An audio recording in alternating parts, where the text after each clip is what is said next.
হুজুর আসসালামু আলাইকুম। কেমন লাগছে?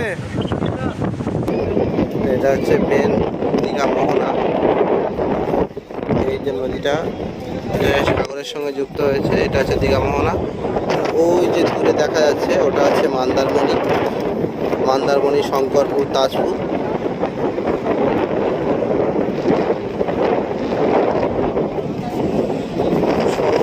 সমুদ্রের গর্জনটা দেখতে পাচ্ছ গাইস, কত সুন্দর। তোমার কেমন লাগছে?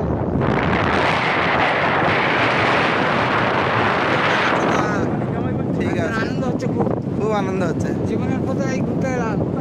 তো আমার কাকা, উনি গ্রাম এলাকার মানুষ, উনি খুব বাইরে ঘাটে বের হয় না। ওনাকে আমরা জোর করে ধরে নিয়ে চলে আসছি। উনি চলো তোমাকে নিয়ে দীঘাতে যাব। উনি এসে খুব আনন্দিত, খুব খুশি। ওনার মুখটার দিকে তাকালে সব বুঝতে পারছো। ওনার নাম মন্নাপ। উনি দীঘাতে এসে খুব খুশি।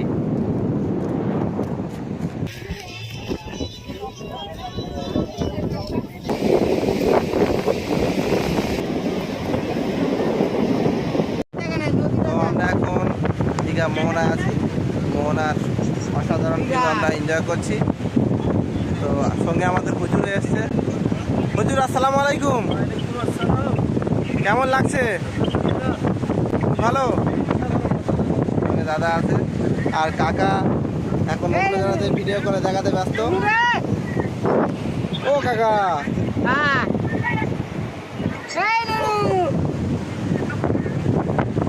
আর দেখতে পাচ্ছ মোহনার কত সুন্দর ভিউ, অসাধারণ ভিউ।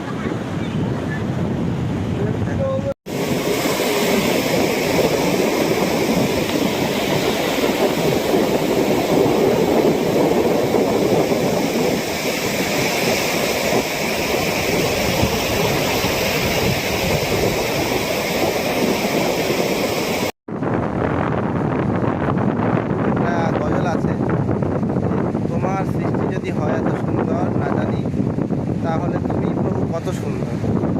তো আল্লাহ বলছে যে তোমাদের সময় থাকলে তোমরা আমার দুনিয়া ভ্রমণ করে দেখো। তো সত্যি অসাধারণ দৃশ্য। সমুদ্রের কাছে আসলে মনে হয় যে আমরা সব কিছু মন থেকে শান্তি পাচ্ছি, সব কিছু একটা অন্যরকম বিষয়। দেখতে সমুদ্র কত সুন্দর।